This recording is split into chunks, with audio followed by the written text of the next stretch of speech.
Sophie Durocher. Un savoureux mélange artistique de culture et d'information.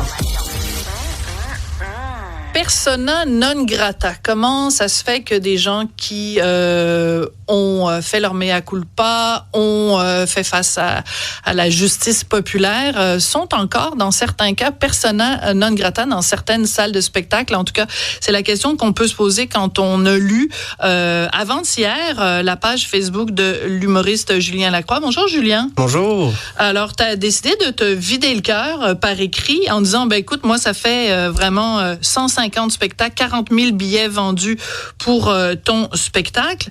Et pourtant, il y a encore des salles importantes au Québec qui refusent de présenter ton spectacle. Pourquoi, Julien? Si j'avais la réponse, honnêtement, je pourrais aller dans cette direction-là, dans la mesure où souvent, on ne me donne pas de réponse concrète.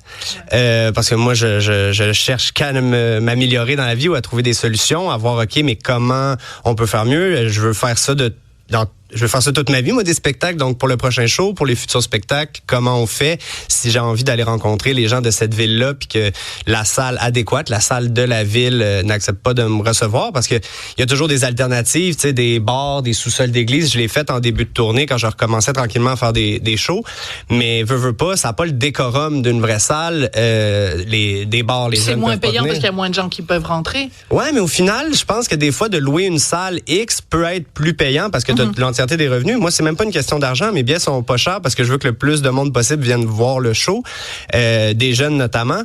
Puis c'est pour ça, c'est d'avoir plus un décorum, d'avoir une salle acceptable, des bancs acceptables, pour avoir un tuyau qui te coule sur la tête, pour avoir, pour l'avoir vécu. Donc, mais tu voilà. le sais, c'est quoi en fait? C'est que les gens sont encore restés sur la réputation qui t'a été faite après une enquête du Devoir et des allégations. Je rentrerai pas encore tout ça. Là, si les gens veulent le lire, ils iront lire les textes du Devoir. Donc, malgré tout le travail que tu as fait sur toi, malgré toutes les déclarations publiques que tu as faites, il y a encore des gens qui, je me permets de le dire, se permettent de choisir à la place du public. Parce qu'on a toujours dit, moi j'ai toujours dit, les artistes, vous avez le droit de monter sur scène, puis c'est le public qui décide. Ils achètent tes billets ou ils les achètent pas. Mais là, les salles de spectacle décident à la place du public. Puis je me mets aussi à la place de ces diffuseurs-là. C'est ça le nom qu'on donne aux gens qui ont des salles de spectacle un peu partout au Québec. Ils sont pas des juges. Ils se font mettre dans une situation qui est pas agréable pour eux non plus. Parce que s'ils décident de pas présenter mon spectacle, ils prennent un peu position. Tu sais, souvent, on me dit, hey, je veux pas prendre position, je veux pas choisir. Ouais, mais je veux rester neutre. Ouais, mais c'est pas neutre de ne pas présenter mon spectacle parce que tu prends parti du fait que t'acceptes pas que je vienne présenter mon spectacle. Voilà. Donc, c'est pour ça la question. Puis, je me mets dans leur culotte aussi. Ça doit pas être agréable, eux autres, de se faire mettre choisi. Je sais aussi que à plusieurs reprises, il y a eu du jeu de coulisses de d'autres producteurs. Bon, de quoi tu parles? Quand tu dis du jeu de coulisses. Se faire mettre de la pression par d'autres producteurs. Si tu prends Julien Lacroix, on n'enverra plus nos artistes chez toi, nos gros noms. Mais toi, est-ce que tu as la preuve que ça s'est fait, que ces mots-là ont été prononcés? Oui. OK. Non, mais on peut-tu donner des initiales? Non, on donnera pas des initiales parce que ça me tente pas d'être porte-parole de ça. Mais je pense qu'il suffit de faire des appels à certaines salles ou même à s'informer un peu, puis c'est facile à trouver. Moi, j'aimerais... tu le sais, j'ai écrit à plusieurs reprises sur ça. Moi, je crois on vit dans un état de droit et j'ai le plus grand respect pour la justice, même si je suis pas toujours d'accord avec les décisions rendues par la justice. Il reste qu'on est dans un état de droit.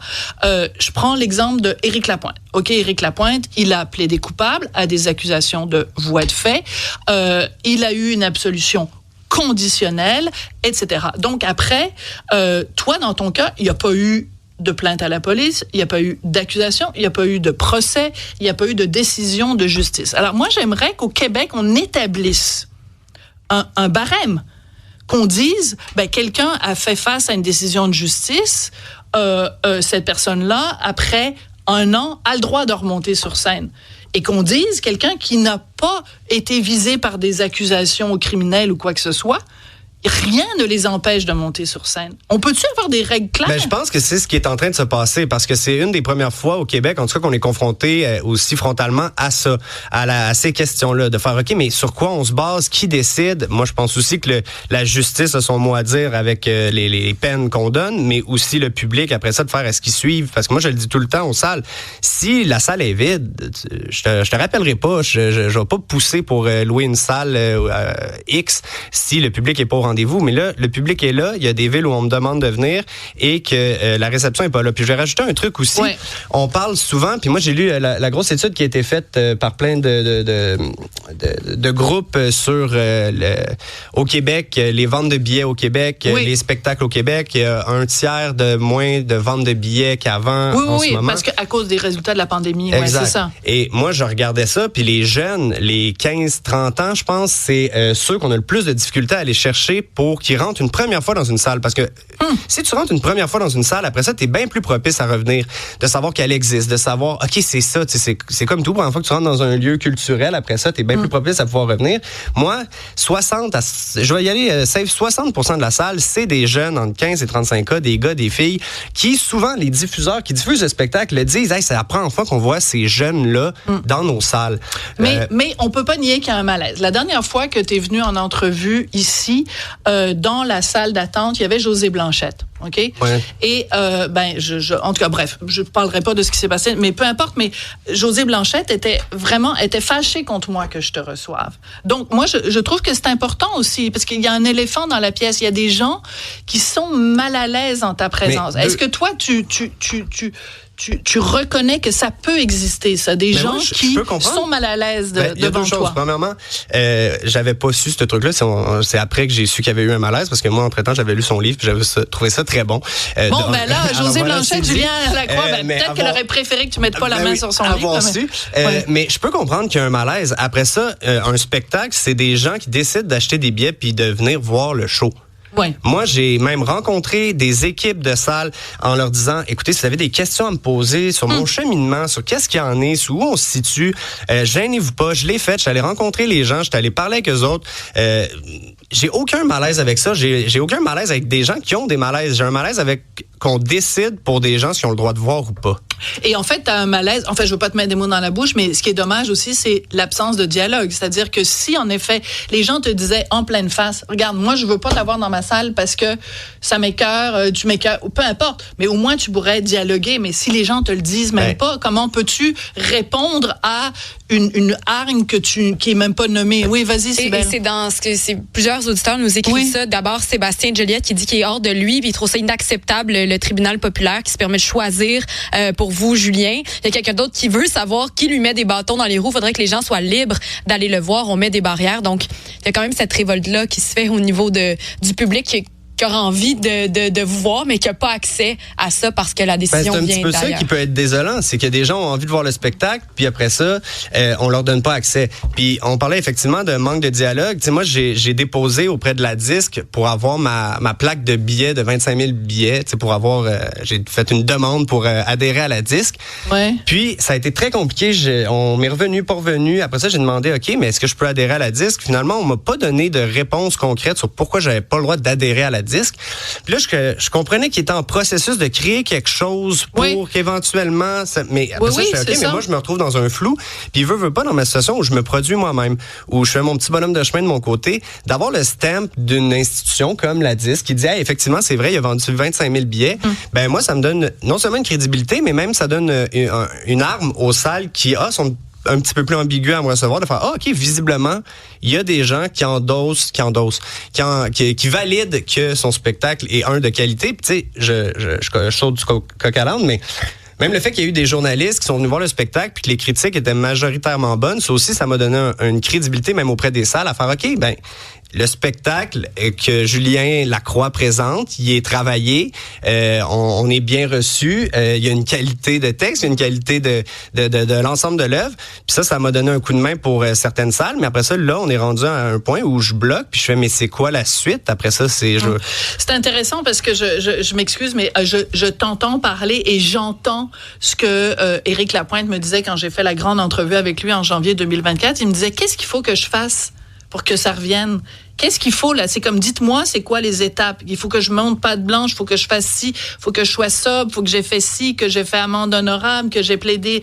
Tu sais, c'est comme, dites-le nous, dites-leur ce qu'il faut qu'ils fassent. Dites-leur à ces gens-là, c'est quoi les étapes à suivre. Puis, tu comprends? Moi, c'est juste, juste là-dessus. Si une salle me disait, écoute, il y a ça à cocher pour que tu puisses revenir jouer chez nous, j'ai aucun problème, moi, à répondre à un questionnaire. Et pendant combien d'années? Quoi, dans 10 ans, tu ne pourras pas te présenter aussi, c'est le problème de la différence entre en cours puis pas en cours. C'est que là, c'est éternel. Ça devient un petit peu. Puis souvent, c'est comme une sentence à vie, là.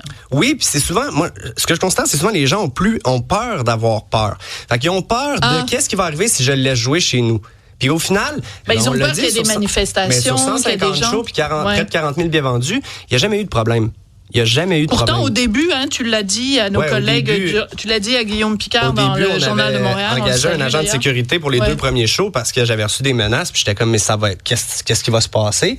Au final, l'agent de sécurité a servi à rien, sauf à peut-être un peu me rassurer. Mais c'est ça. J'avais peur au début. Puis là, je suis rassuré. Hey, ça se passe bien. Puis même le monde dans la salle, il y a des gars, des filles, des jeunes, des plus vieux, des médecins, des gars de construction, des filles. Tu sais, il y a de tout. Puis ça m'a rassuré aussi parce que je t'avoue que ça avait juste été des tabarnak avec les doigts dans les airs, puis j'aurais fait autre bateau. C'est pas nécessairement eux autres que je voulais aller chercher.